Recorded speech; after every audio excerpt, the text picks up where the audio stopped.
Bonjour à toutes et à tous et bienvenue au Cryptos Technical Briefing, chers amis. Bienvenue mardi 27 janvier 2026. Bitcoin au bord du gouffre technique. Bitcoin, le BTC, le fameux BTC.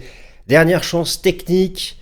Faut tenir les supports majeurs pour éviter ce que Bitcoin fait de manière complètement étonnante depuis le 6 octobre dernier. La répétition quasiment dans le rythme, dans le temps du marché baissier du cycle précédent. Souvenez-vous, ce marché baissier qui s'était construit entre novembre 2021 et novembre 2022 jusqu'à présent, avec un décalage temporel certes, mais nous avons répété sa structure.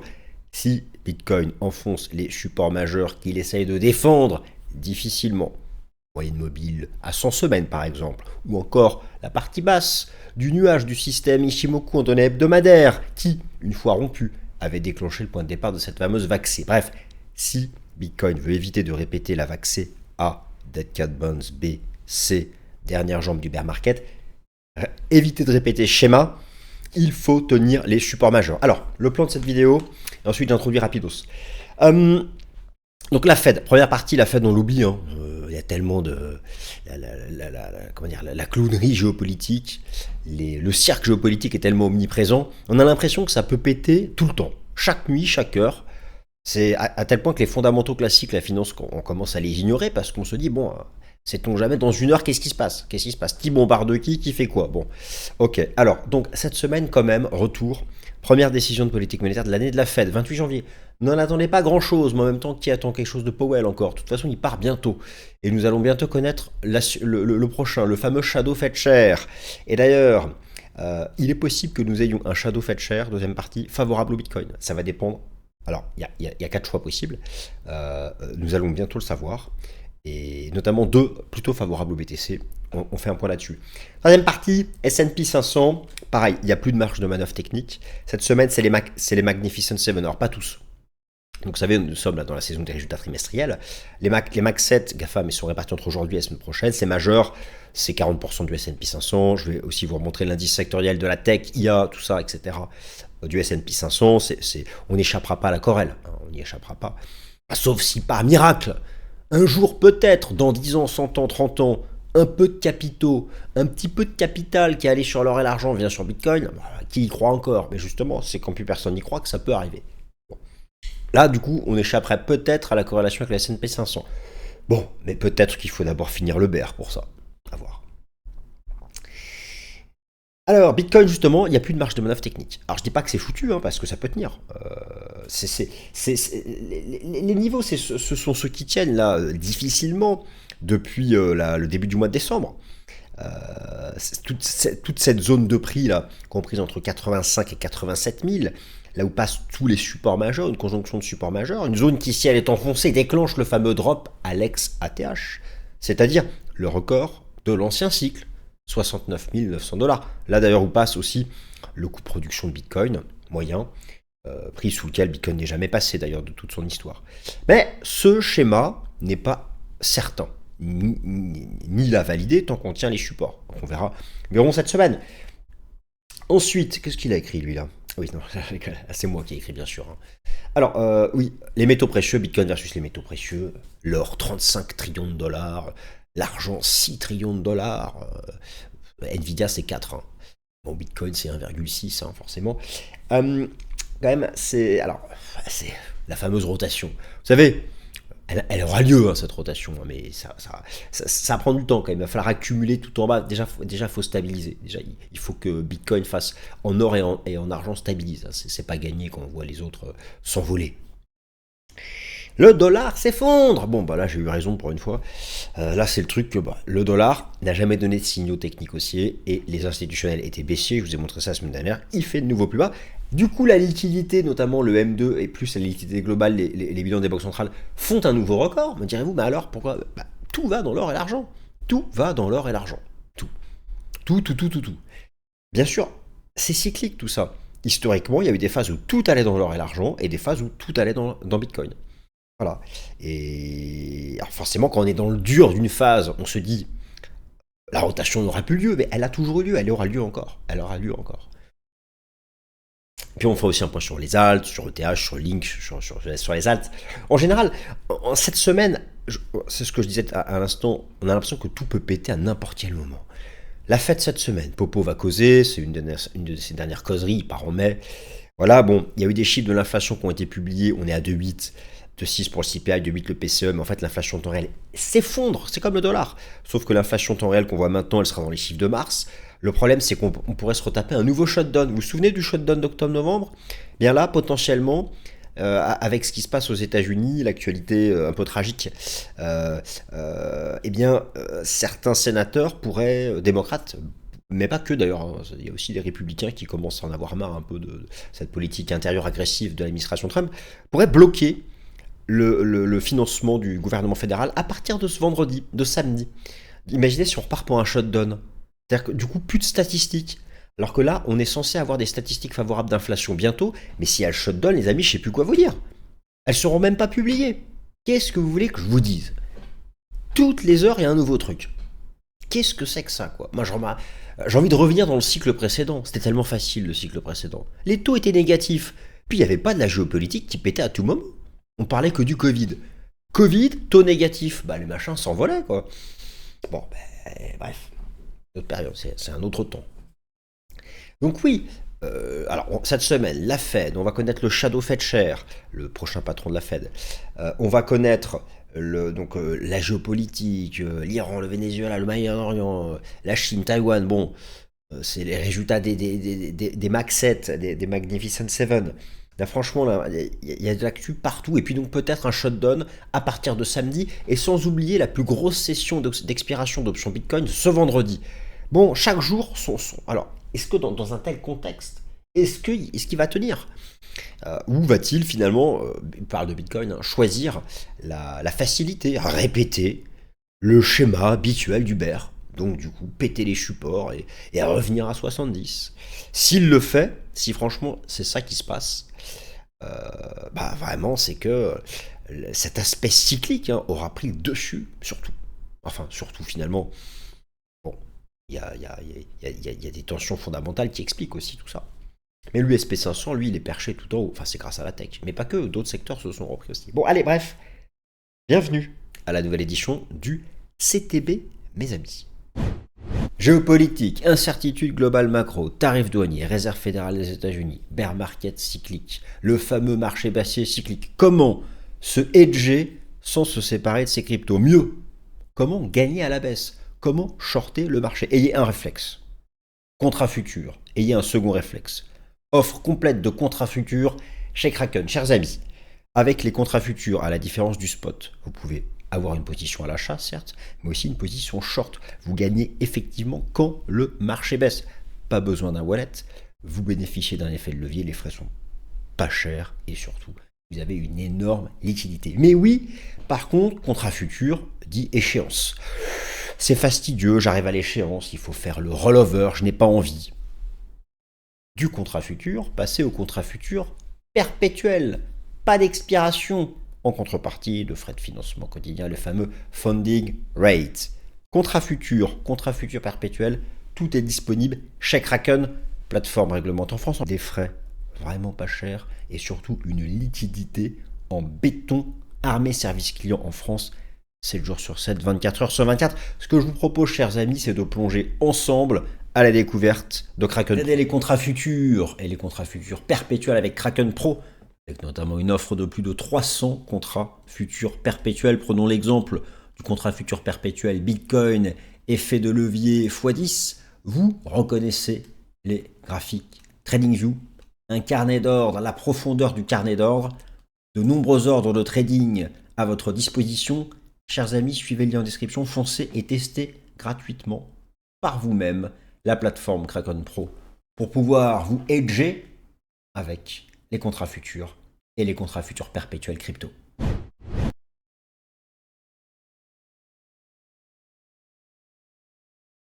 Du Bitcoin au bord du gouffre technique, dernière chance technique. Alors, lorsque nous sommes au bord du gouffre technique, l'idée c'est qu'on peut faire un pas arrière. Si on ne le fait pas, on drop à l'étage du dessous. La réserve fédérale des États-Unis, première décision de politique monétaire de l'année.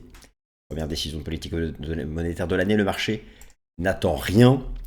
Alors, pause dans la baisse du taux d'intérêt des fonds fédéraux, le taux de la Fed qui a quand même bien reculé ces derniers mois. Pause que le marché envisage jusqu'au mois de juin prochain, tout ça peut aller très vite. Vous allez voir que d'ici le mois de juin, beaucoup de statistiques vont être mises à jour, notamment d'inflation, qui seront favorables, sauf si on se remange un shutdown à partir de ce samedi 31 janvier. Selon Polymarket, au stade actuel, la probabilité que les sénateurs démocrates bloquent le financement. Donc, le shutdown, rappelez-vous, c'est ce que nous avons vécu en octobre-novembre.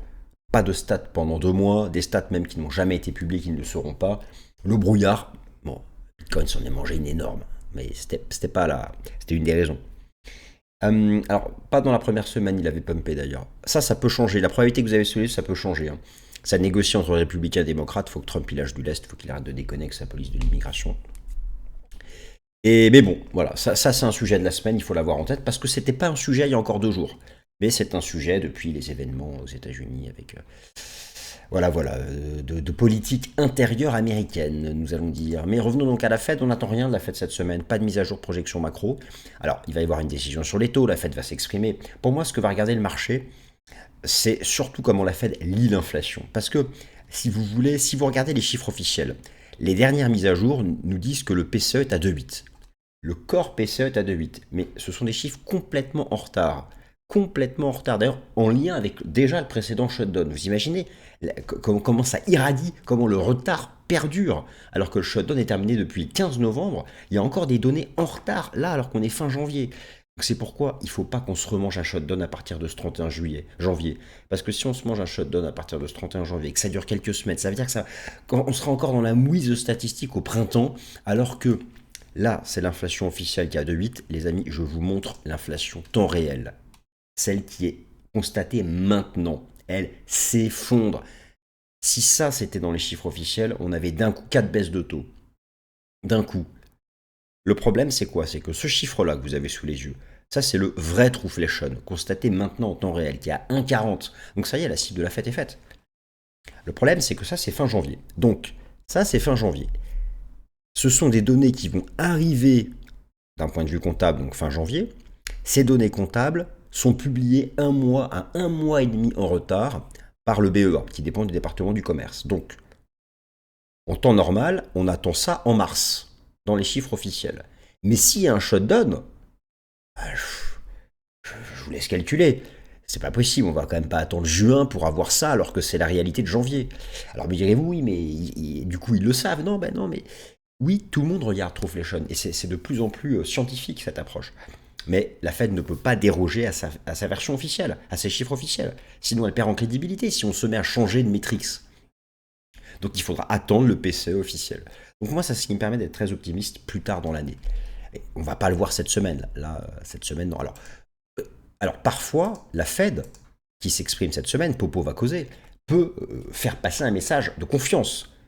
Comme ils connaissent ces données-là, ils ont aussi leurs propres outils. Ils peuvent très bien passer un message de confiance. Nous avons confiance, vous allez voir. Doigt mouillé, l'inflation, baguette magique, on voit dans le futur, elle va revenir à la cible. S'ils ont un message de confiance, le marché va vraiment apprécier. En tout cas, on verra. Et puis Powell, vous savez qu'il est sous pression, il quitte son poste en mai. Là, il y a des poursuites en justice contre lui parce que quand il va quitter sa place de patron de la Fed, eh bien, il va garder une place au sein du FOMC, mais Trump ne veut pas qu'il reste au FOMC. Voilà, donc bon, ça va être incroyable. Voilà, donc la Fed cette semaine, c'est plutôt un non-événement. On va quand même regarder les détails concernant son bilan qui remonte légèrement avec le programme QT, avec la fin du QT et le QE technique. La liquidité nette US qui a remonté. Donc voilà, les détails, comment la Fed se projette sur le bilan, sa lecture de l'inflation. Ça reste un événement majeur cette semaine, c'est donc ce mercredi la Fed. Alors, pour moi, en fait, le marché, ça n'est qu'anticipation. Powell, il est déjà parti. Vous savez même plus qui c'est. Ah, Popo, Jérôme, on aura un vague souvenir de lui. Bon, ce que regarde le marché, c'est ça. Who will Trump nominate as a Fed chair? Qui Trumpouille va nommer en tant que patron de la Fed? Alors, Polymarket nous dit les probas évoluent tout le temps. Vous savez, on va le savoir cette semaine ou la semaine prochaine. C'est imminent. Peut-être juste après la Fed cette semaine. Il y a donc plusieurs candidats. Il y en a 4, Reader, Warsh, Waller et Asset, qui sont largement devant. Il y en a 2 favorables aux crypto. C'est Kevin Asset et Rick Reader. Vraiment 2 favorables aux crypto, au marché financier et surtout qui qui n'ont pas des contraintes mentales liées à l'inflation. Ils sont davantage axés croissance et emploi. Ils peuvent tolérer un régime d'inflation supérieur à la cible. Et si la Fed, si la cible revient, si l'inflation revient à la cible, eux, très favorables à une modification de la cible d'inflation. Warsh et Waller sont plus traditionnels. En tout cas, en lien crypto, Rick Rieder, il bosse chez BlackRock. BlackRock, l'ETF Bitcoin, le IBIT, le plus gros du monde. Bon, voilà, donc ça, ce sont deux personnalités qui seraient favorables aux crypto, Rick Rieder et Kevin Hassett. Et lorsque vous regardez donc là, Rieder est en tête. On verra. Et c'est sûr que si c'est lui qui est nommé, c'est favorable aux crypto. À un moment où Bitcoin est au bord du gouffre technique, on peut faire un pas arrière, hein, et peut-être qu'on aura un bon mois de février. Mois de février, c'est un des mois les plus favorables en termes de saisonnalité. Tout le monde l'attendait en 2025, ça a été un méga piège. On s'est craché. Là, tout le monde annonce le crash en février. Est-ce qu'on va pumper du coup pour prendre à revers la majorité?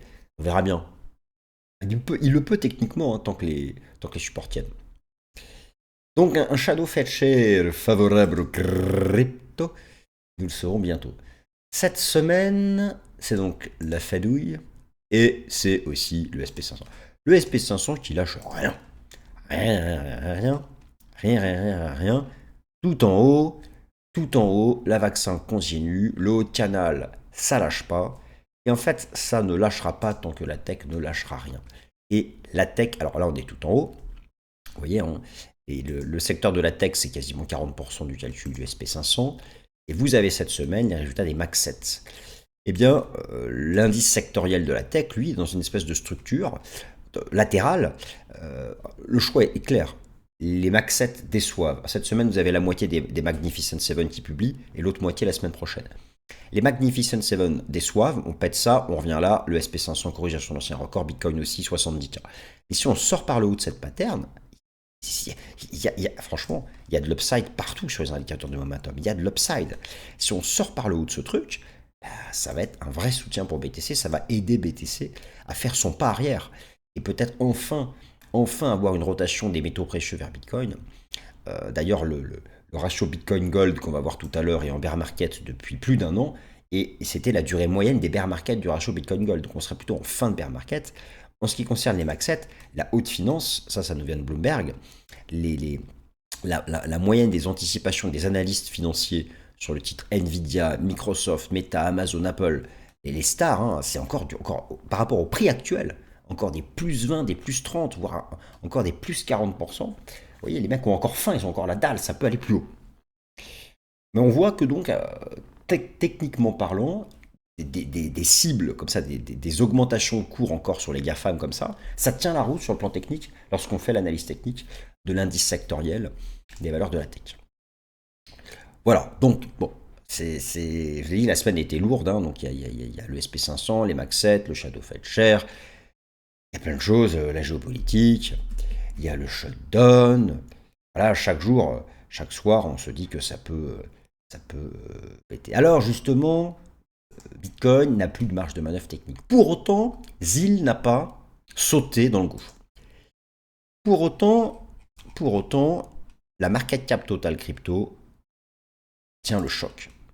Regardez comme la market cap total crypto est posée, bougie hebdomadaire, sur le record de l'ancien cycle.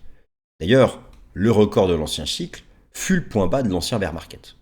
Et là, alors il y avait eu l'énorme envolée et le bear.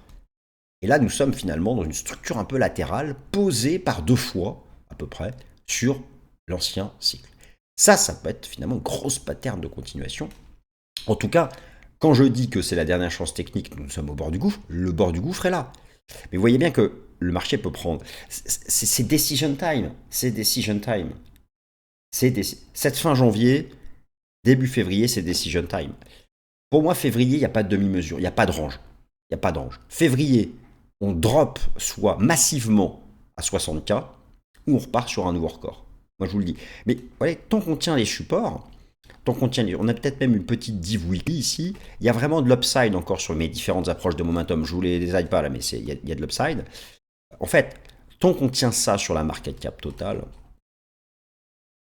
tant qu'on tient ça sur le cours du BTC, regardez Bitcoin EUR, c'est encore plus propre. Moi, je regarde le graphique de Bitcoin euro, c'est propre. C'est pas du tout un bear. C'est une construction technique même. Ça pourrait être une espèce de flat de continuation. Mais lui aussi, vous voyez, donc tous ces niveaux que je vous montre, là, on est posé dessus.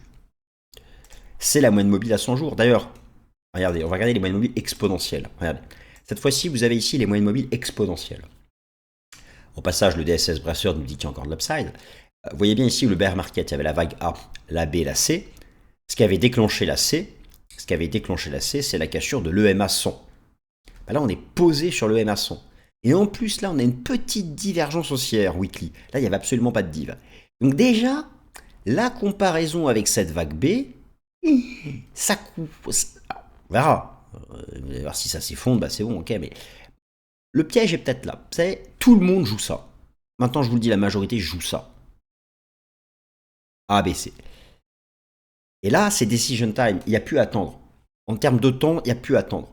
La réponse, vous l'avez, on l'a là d'ici fin de première semaine de février. Donc, voilà, hein, pour l'instant, le marché tient ses supports. Et quand je dis qu'il n'y a pas de demi-mesure, il n'y en aura pas. Le mois de février, le marché ne fera pas de range. Il ne va pas rester là-dedans. Il ira soit chercher le MA 200, en répétant la vague C de l'ancien bear, soit en réalité, nous sommes en correction de mi-cycle et il imprimera un nouveau record. Il n'y aura pas de demi-mesure. Alors, la répétition cyclique nous envoie au sud, mais beaucoup d'autres approches nous envoient au nord. Alors, face à ça, regardons juste les faits. Les supports, ils tiennent ou ils tiennent pas. Il n'y aura pas besoin. Il suffit. Si on fait ça, regarde, comme ici, là, regardez. Une semaine de cassure. Si par exemple là on fait une semaine de cassure, c'est bon. On sait qu'on va ici minimum. Et donc voilà, on empilera les baisses. Mais si ces 2 prochaines semaines, on ne fait pas cette cassure-là, et que ça repart, eh bien là, la comparaison avec cette vague B va perdre de son poids. Et ça va short squeezer au nord. Donc oui, voilà, je pense que, dernière chance technique, je ne pouvais pas choisir meilleur titre, c'est vrai. Que ce soit en termes de prix, de temps, partout. Alors justement, la liquidité, elle, nous annonce un grand mois de février. Un très grand mois de février. Eh oui, chers amis. La répétition de cycle, répéter le bear market précédent, ce graphique qui répète le cycle précédent a toujours été faux. Je le suis tous les jours. Il est bon dans 1 cas sur 5. Je dis pas que... Donc, attention, je vous dis, j'ai constaté ça. Il est bon dans 1 cas sur 5. Mais si on répète le cycle précédent, nous allons bientôt nous effondrer. Mais voilà, ça n'a jamais été bon. Par contre, si l'on vient s'aligner sur cette impression massive de liquidité à travers toutes les zones géographiques, à travers les principales économies mondiales, février doit être un grand mois bullish. Et donc, exit à ce moment-là. Le bear market sera officiellement mort. Le cycle, si février est un grand mois, le cycle de 4 ans est mort définitivement. Si février est un mois dégueulasse et qu'on s'enfonce, on pourra confirmer que l'approche cyclique va nous guider jusqu'au bout. Et là, il n'y aura plus de débat. On va suivre le cycle, le décompte temporel et on attendra la fin du bear. Février nous donnera la réponse définitive. C'est cool, on va être fixé pour toute la suite de l'année. C'est bien, il n'y aura pas besoin de trop attendre. Oh oui, belle liquidité qui nous envoie au nord. Liquidité absolue et un momentum qui explose tous les records. Intéressant. Ça, c'est quelque chose de costaud pour, justement, le mois de février. Alors, il y a eu des outflows des ETF. Ça, pour les supports ont tenu jusqu'à présent. De la même façon, le rapport aux métaux précieux, alors oui, l'or et l'argent, d'accord, alors c'est incroyable. L'or, l'argent, ça empile les records. Bitcoin est en bear market face à l'argent depuis 15 mois, depuis 13 mois. Vous voyez, décembre 2024, presque 14. Bitcoin est en bear market face à l'argent depuis 13-14 mois. Bitcoin est en bear market face à l'or depuis 13-14 mois, décembre 2024. Je vous donne un truc. La durée moyenne des bear markets de Bitcoin exprimée en or et argent, c'est 14 mois. Je répète, la durée moyenne des bears de Bitcoin face à l'or et l'argent, c'est 14 mois. Nous sommes là à 13 mois et demi face à l'or et à 13 mois et demi face à l'argent. Donc, exprimé en métaux précieux, combiné à la liquidité, février devrait être un mois favorable. Par contre, une approche stricto sensu cyclique, février devrait être dégueulasse. Alors le juge de paix, les supports. Les supports. Et tant que les supports tiennent, allez, prenez simplement EMA 100. Ou prenez, allez, le Kumo Weekly du système Ishimoku. Vous voyez, regardez à l'époque. Là, on l'avait cassé, vaxé. Bah là, on est au bord du gouffre. On saute, vaxé, on tient, fini le cycle de 4 ans. That's it. Fin de l'histoire. Tout le monde rentre chez soi, hop, crème solaire, on va bronzer. Bon, enfin, c'est un peu tôt. À quoi que les jours rallongent. Les jours rallongent. Les jours rallongent.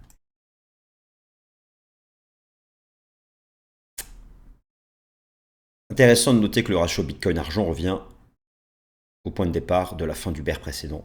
Alors pour le Bitcoin Gold, c'est peut-être cette zone-là qu'il va falloir attendre. Le record de l'ancien cycle.